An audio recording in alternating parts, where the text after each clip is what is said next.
Alrighty, let's get started. Cool, October 4th, Flyte Community Sync. Welcome to the Flyte Community Sync. My name is Martin Stein. I'm with Union AI, and I'm your host today. And let's take a look at the agenda. I think we have four good topics. Community updates. We talk about the Flyte ecosystem projects today. We're going to do an update and a little bit of a demo, I think, as well, about UnionML by Niels. And we will dive into the Flyte roadmap. And there's also one topic that I think is not on the agenda, but we will spend some time talking about orchestration. And we have our Samhita here that wrote a fantastic blog post about orchestration. We're going to have Samhita share the secrets with us a little bit, and I'm super excited about that. But let's kick it off with the community update. My name is Martin Stein. You can find me on obviously on Twitter if you want to engage direct message with and share some updates or some requests for what we can change here and what we can add. I'm open for feedback. Okay, next slide.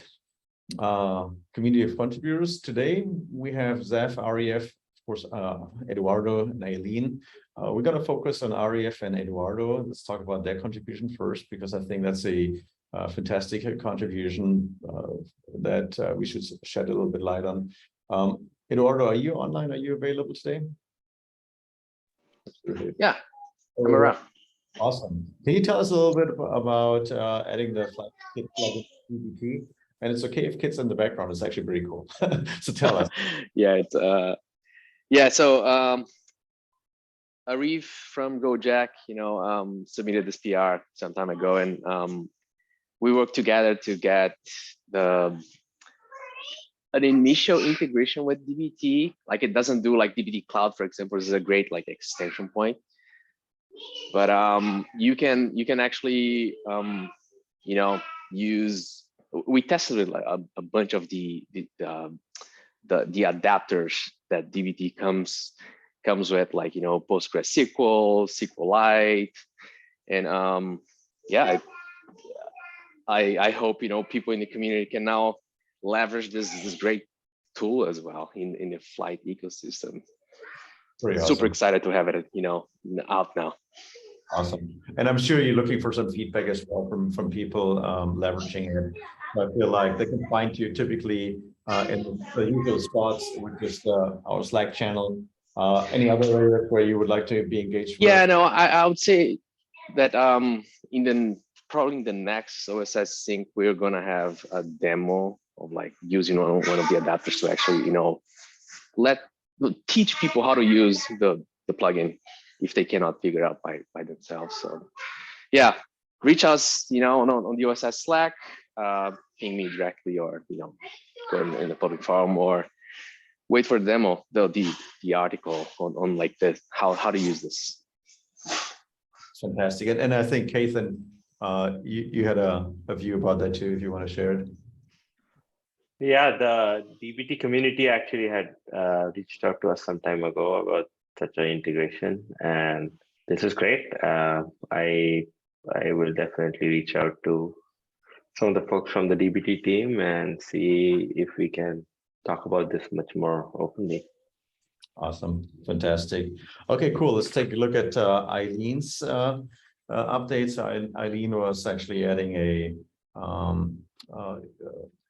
container level configuration on the default pod template, which is actually to allow container name implementation to the pod builder. Dan, I don't know if Eileen is in the meeting today, but I know Dan, you are, and you actually approved the pull request. Can you tell us a little bit about the significance of this, if you're around? Yeah, absolutely. So the default pod template is kind of what we're changing configuration for Flyte pods to, instead of just kind of one-off configuration that it was previously. So this allows every configuration option that you could specify in a pod template to be used, and is very maintainable across Kubernetes versions as things get updated. So this specific contribution was implementing container level configuration. So previously it only supported pod levels. But now every container that's launched by Flyte, you can use any of the configuration options internally there, and they're all applied. So very, very cool. That's awesome. That's great. Yeah, I looked at the pull request from Eileen and saw what you added there. I felt like it's a really, really great way to get to a container level configuration, which is really important for certain workflows. So I think that's fantastic. Great job. Got to make sure that that Eileen hears about this too. Next time we have to make sure that we do something in a time zone where we can actually get time Eileen potentially in a separate update.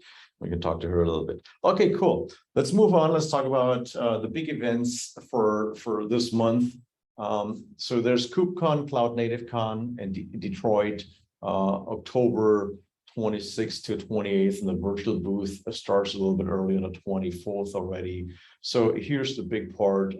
Flyte is going to be represented there.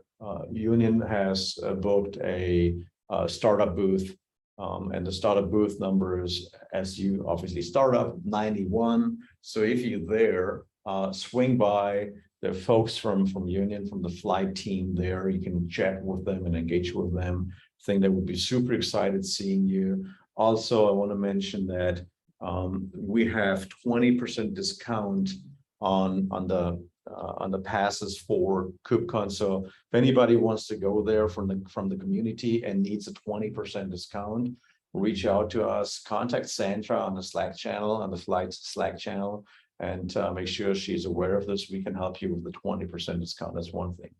If you want to join the virtual booth, and not just the booth, but also virtually KubeCon, we also have attendee passes for that. So they're actually pretty sure they're free. I have to double check on that. But if you're interested in going virtually to KubeCon, let us know. They're limited. They're very limited. I think we have only 5 to 10 left for those virtual passes. So if you're interested getting one of those, same story, reach out to Sandra on the Flyte Slack channel, and she will make sure that the first 10 will get their virtual pass there. Cool. So with that, I think you're going to see a little bit more. We're going to talk about, as we move forward, also content for KubeCon. But before we go into the KubeCon content, I think there's a big content update that we've just published, I think last week. I would love to have Samhita, who wrote this together with Sarah Flores, help us to dive into that content a little bit about orchestration. So I'll hand it over, Samhita. My question for you are, who is that content for? What are you telling us there? What are the things that we can learn reading from this? And then obviously a request for the community to weigh in, comment, and share this content. So stage is yours. Yeah. Hey, everyone. My name is Samhita. I'm with the Union AI team. I just wanted to give a quick overview of the 2 recently published blog posts of ours.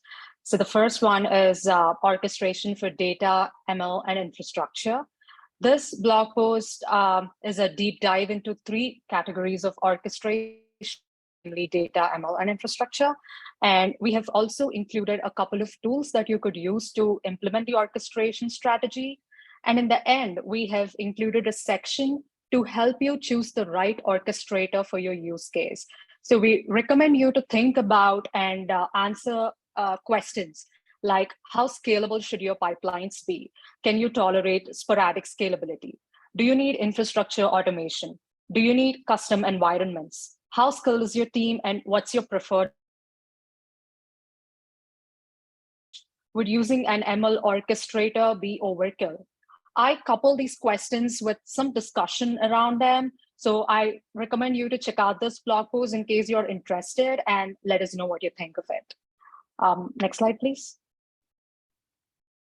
So this is one of the blog posts that we worked on. This is a dive into the newly added ML features of Flyte. So Flyte Dex is to visualize your data on the Flyte UI, auto GPU to CPU conversion in PyTorch. This enables you to convert your torch.tensor, torch.nn.module, or PyTorch checkpoint, which is a newly added Flyte type, by the way, from GPU to CPU automatically, which means you need not really think about the 2 CPU construct anymore for the GPU to CPU conversion. And Onyx type transformers, so you can use the scikit-learn, PyTorch, and TensorFlow Onyx type transformers to generate the Onyx or the deployable versions of your models. And Spark pipelines. So this is a new Flyte type. You can now seamlessly pass Spark pipelines among your Flyte tasks. And YLog's integration, we have had a presentation on this in one of our earlier sync ups. So this helps log your data and ML models from within Flyte. So yeah, do read this blog post and let us know what other ML features you think Flyte needs to have. Yeah, that's awesome. Thank you. I really like when I look at the Flyte deck visuals on the right side. I think they're really cool that you have access to them in the middle of executing your pipelines, your workflows, and getting results out of it. This is something where I always feel like the kind of like opaque nature of some pipelines gets completely removed, and you actually get a clear understanding about what the data looks like at certain levels of processing, compute or modeling and so on and so on. So I feel like it's a really killer feature. I love this a lot. And then last but not least, the auto GPU to CPU conversion is really sounds, I don't know, it doesn't sound like much, but I think it's really, really important to have that. So that makes it brings a lot of convenience, and I feel it is an annoying construct to write in PyTorch code. So yeah. Awesome, very good. I think this is fantastic. So everyone, please check out that blog post on blogflyte.org, and then engage with the Flyte, obviously, ecosystem here. We are looking forward to hear back from you. Okay.